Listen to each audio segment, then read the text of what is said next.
Welcome back. இந்த வீடியோவில் serverless கான்செப்டை நம்ம டீட்டெயிலாக பார்க்க போகிறோம். ஸோ சர்வர்லெஸ் கான்செப்டை நம்ம பார்க்குறதுக்கு முன்னாடி நம்ம ஏற்கனவே டிஸ்கஸ் பண்ண அந்த டைப்ஸ் ஆஃப் கிளவுடை ஒரு நட நம்ம ரிவைஸ் பண்ணிடலாம். இந்த கிளவுடுக்கு முன்னாடி இருந்தது நம்மளுக்கு தெரியும் ஆன் ப்ரிமிசஸ். இதில் இருக்கிற சேலஞ்சு என்னன்னு பார்த்தீங்க அப்படின்னா, நம்ம ஹார்ட்வேர் ப்ரொவிஷனிங் பண்ணணும், செக்யூரிட்டி என்ஷூர் பண்ணணும், அதுக்கடுத்து பார்த்துட்டிங்கன்னா முன்கூட்டியே நம்ம இன்வெஸ்ட் பண்ணணும், ஸ்கேலபிலிட்டி ரொம்ப ரொம்ப இம்பார்ட்டன்ட். இதை ஓவர் கம் பண்ணி வந்தது தான் இன்ஃப்ராஸ்ட்ரக்சர் ஆஸ் எ சர்வீஸ். அப்போ நம்ம இன்ஃப்ராஸ்ட்ரக்சரை நாம மேனேஜ் பண்ண தேவையில்லை, கிளவுட் சர்வீஸ் ப்ரொவைடர் மேனேஜ் பண்ணுவாங்க. நம்ம ஜஸ்ட் அஷூர் போர்ட்டல் த்ரூவா நம்மளுக்கு தேவையான ரிசோர்ஸை நம்ம ஈஸியாக கிரியேட் பண்ணிக்க முடியும். For example virtual machine, virtual network, இந்த மாதிரி. இதுக்கு அடுத்தது platform as a service. So platform as a சர்வீஸை பொறுத்த வரைக்கும் இப்போ ஃபார் எக்ஸாம்பிள் நீங்கள் ஒரு ஜாவா அப்ளிகேஷனை டிப்ளாய் பண்ணணும் அப்படின்னா அந்த ஜாவா இன்ஸ்டாலேஷன் வரைக்கும் அவங்க ரெடியாக வச்சிருப்பாங்க. நம்ம அப்ளிகேஷனை ஃபோக்கஸ் பண்ணால் போதும். இதை தாண்டி இப்போ அடுத்த லெவலுக்கு இப்போ இந்த கிளவுட் மாடல் வந்திருக்கிறது என்னன்னா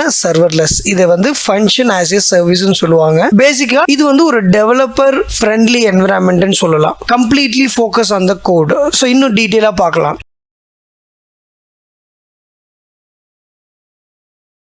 இப்போ நீங்கள் ஒரு அப்ளிகேஷன் டெவலப் பண்ணுறீங்கன்னா என்னென்னலாம் நம்ம திங்க் பண்ணணும் பார்த்துட்டிங்க அப்படின்னா, எந்த மாதிரியான டிப்ளாய்மெண்ட் நம்ம பண்ண போகிறோம், அதாவது ஆப்ரேட்டிங் சிஸ்டம்ஸ் ரொம்ப இம்பார்ட்டன்ட். நான் விண்டோஸ் ஆப்ரேட்டிங் சிஸ்டமா, லைனக்ஸ் ஆப்ரேட்டிங் சிஸ்டமா, எந்த மாதிரியான சர்வர்ஸ் இருக்கணும், அதாவது அந்த சர்வருடைய பர்ஃபார்மன்ஸ், அப்புறம் ஸ்கேலபிலிட்டி, இந்த மாதிரி எல்லா விஷயத்தையும் நம்ம திங்க் பண்ணதுக்கு அப்புறம் தான் நம்ம நம்மளோட அப்ளிகேஷனை நம்ம டிப்ளாய் பண்ண முடியும். சரி, இது பார்த்துட்டிங்க அப்படின்னா ரொம்ப சேலஞ்சிங்காக இருக்கு இல்லையா? So if you don't need to worried about servers, focus on your code. அது ஏற்கனவே பிளாட்ஃபார்ம் as a service ஓரளவுக்கு நம்ம கோடை ஃபோக்கஸ் பண்ணி நம்ம அப்ளிகேஷனை டிப்ளாய் பண்ற மாதிரி ஒரு சிச்சுவேஷன் இருக்கும். ஆனால் சர்வர்லெஸ்ல நீங்க எதை பத்தியுமே திங்க் பண்ண தேவையில்லை. அதாவது ஆப்ரேட்டிங் சிஸ்டம், உங்களுடைய சாஃப்ட்வேருடைய அப்டேட்ஸ், ஸ்கேலபிலிட்டி, எதை பத்தியும் நீங்க திங்க் பண்ணாம கோடை மட்டும் ஃபோக்கஸ் பண்ணலாம். ஸோ இதுதான் சர்வர்லெஸ். அப்ப சர்வர்லெஸ்னா நம்மளுக்கு சர்வரே நம்ம மேனேஜ் பண்ண மாட்டோம்னா அப்படி கிடையாது. அதாவது நான் ஒரு கிளவுட் யூசர், எனக்கு டெவலப்மெண்ட் நல்லா தெரியும், ஆனா எனக்கு சர்வர்லாம் மேனேஜ் பண்ண தெரியாது, எனக்கு நிறைய காம்ப்ளெக்சிட்டி இருக்கு. அப்படிங்கிறப்போ நான் சர்வர்லெஸ் சூஸ் பண்ணலாம். ஆனா சர்வர்லெஸ்ல நிறைய டிராபேக்ஸ் இருக்கு, அதையும் நம்ம டிஸ்கஸ் பண்ணுவோம். பட் எந்த மாதிரியான யூஸ் கேசஸ்க்கு சர்வர்லெஸ் சூட் ஆகும் அப்படிங்கறதையும் நம்ம டிஸ்கஸ் பண்ணலாம். சர்வர்லெஸ் அப்படிங்கிற பொறுத்த வரைக்கும் நீங்க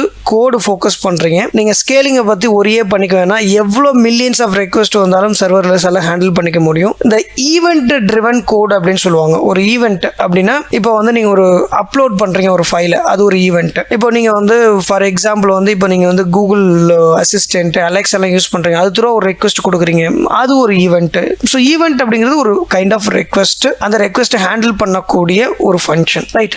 நம்மளுக்கு பில்லிங்கும் பார்த்தீங்க அப்படின்னா உங்களுக்கு எப்படி வரும் அப்படின்னு கேட்டிங்கன்னா, எந்த அளவுக்கு நீங்கள் ரெக்வெஸ்ட் ஹேண்டில் பண்ணுறீங்க, எவ்வளோ மெமரி கன்சியூம் பண்ணியிருக்கீங்க, அவ்வளோதான பொறுத்த வரைக்கும் நீங்கள் உங்கள் தனித்தனியான பில்லிங் இருக்காது. அதாவது வெர்ச்சுவல் மிஷினுக்கு தனி பில்லிங், டேட்டா ஸ்டோரேஜுக்கு தனி பில்லிங், அந்த மாதிரிலாம் எந்த பில்லிங்கும் வராதுங்க. ப்ரைஸ் வைஸ்டு ரொம்ப கம்மியாக இருக்கும், அதே போல ஸ்கேலபிலிட்டி ரொம்ப நல்லா இருக்கும். பட் இங்க என்ன டிராபேக்ஸ் அப்படின்னு கேட்டீங்க அப்படின்னா யூஸ் கேசஸ் தான்.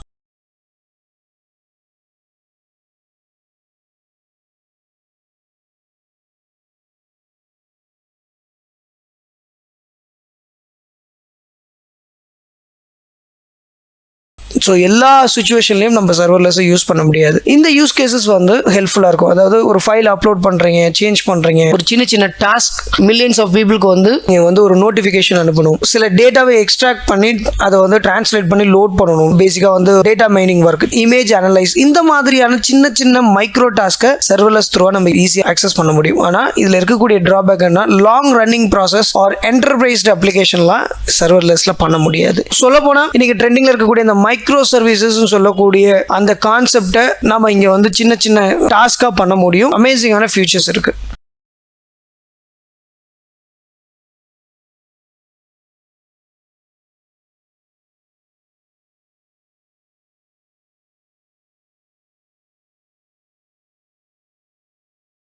ஸோ இது அஷூர் சர்வர்லெஸ் உடைய அஃபிஷியல் பேஜ். அஷூர் இப்போ நிறைய சர்வர்லெஸ் சொல்யூஷன் கொடுக்குறாங்க டிஃப்ரெண்ட் கேட்டகரியில். இப்போ ஆரம்ப காலகட்டத்தில் பார்த்துட்டிங்க அப்படின்னா அவங்க கொடுத்துக்கிட்டு இருந்தது சர்வர்லெஸ் ஃபங்க்ஷன் அப்படின்னு சொல்லுவாங்க. அது அஷூர் ஃபங்க்ஷன் சொல்லுவாங்க. பட் இப்போ பார்த்துட்டிங்க அப்படின்னா டிஃப்ரெண்ட் சர்வர்லெஸ் வந்துருச்சு. முக்கியமாக பார்த்துட்டிங்க அப்படின்னா கண்டெய்னரைசேஷன், அதாவது டாக்கர் மைக்ரோ சர்வீஸ் அப்ளிகேஷனை நீங்கள் சர்வர்லெஸ்ல ரன் பண்ணலாம். அதே மாதிரி குபர்னெட்டிஸையும் நீங்கள் சர்வர்லெஸ்ல ரன் பண்ணலாம். இன்னைக்கு டெவாப்ஸ் டூல்ஸ் ரொம்ப ரொம்ப பாப்புலராக இருக்கு. அது கிளவுட்ல க்ளவுடில் நிறைய யூஸ் பண்ணுறது இன்னைக்கு வந்து ரொம்ப ட்ரெண்டிங்காக போயிட்டு இருக்கு. காரணம் என்னன்னா ஈஸியாக மேனேஜ் பண்ணோம் அப்படிங்கிறது. க்ளவுட்னாவே ஈஸி, பட் அதுலேயும் டெவாப்ஸ் டூல்ஸ். இப்போ நீங்கள் டெவாப்ஸ் டூல்னு எடுத்துட்டீங்கன்னா ஜென்கின்ஸ், அதுக்கப்புறம் ஆன்சபிள், இந்த மாதிரி நிறைய டெவாப்ஸ் பைப்லைன் டூல்ஸ் எல்லாத்தையுமே நீங்கள் வந்து ஈஸியாக என்ன பண்ண முடியும்னா க்ளவுடில் மேனேஜ் பண்ணியும், அதையும் சர்வர்லெஸ்ல பண்ண முடியும். App development tools, right. அடுத்தது டேட்டா பேஸை வந்து நீங்கள் சர்வர்லெஸ்ல ரன் பண்ணலாம். ஸ்டோரேஜை சர்வர்லெஸ்ல ரன் பண்ணலாம். எர்லியா பார்த்துட்டீங்க அப்படின்னா அஷூர் ஃபங்க்ஷன் மட்டும் தான் இருந்துச்சு. லிங்க் கிளிக் பண்ணுறேன். ஸோ இதுதான் இருந்துச்சு. ஆனால் இப்போ அஷூர் வந்து நிறைய வந்து சொல்யூஷன்ஸ் வந்து சர்வர்லெஸ்ல கொண்டு வந்துட்டாங்க. ஏன்னா இதோடைய பில்லிங் பார்ட் வந்து ரொம்ப ரொம்ப ஈஸியா இருக்கும். அதாவது நீங்க எவ்வளவு ரெக்வஸ்ட் நீங்க வந்து ஹேண்டில் பண்றீங்களோ, எவ்வளவு ரேம் மெமரி யூஸ் பண்றீங்களோ, அதுக்கு தகுந்த மாதிரி தான் அவங்க பில்லிங் பண்ணுவாங்க. ஸோ ஒவ்வொரு சர்வீசஸ்க்கும் தனித்தனியான பிரைசிங் இருக்கும். இப்போ நீங்க வந்து அஷூர் ஃபங்க்ஷன் எடுத்துட்டீங்க அப்படின்னா இதுவும் ஒரு சர்வர்லெஸ் பார்ட். இதோடைய பிரைசிங் பிளான் பார்த்துட்டீங்க அப்படின்னா தனியா இருக்கும். ஸோ இங்க வந்து பே ஆஸ் யூ கோ மாடல்ல, ஸோ இங்க பார்த்தீங்கன்னா எக்ஸிகியூஷன் டைம் நான் சொன்ன மாதிரி அந்த ஃபங்க்ஷன் ஆஸ் எ சர்வீஸ், அதாவது உங்களோட கோட் எக்ஸிகியூஷன் டைமை பொறுத்து அவங்க சார்ஜ் பண்ணுவாங்க. ஸோ பேசிக்காக வந்து 1 மில்லியன் எக்ஸிகியூஷன் நடக்குது அப்படின்னா அதோடைய சார்ஜ் கிட்டத்தட்ட பார்த்தீங்கன்னா $0.2 per million.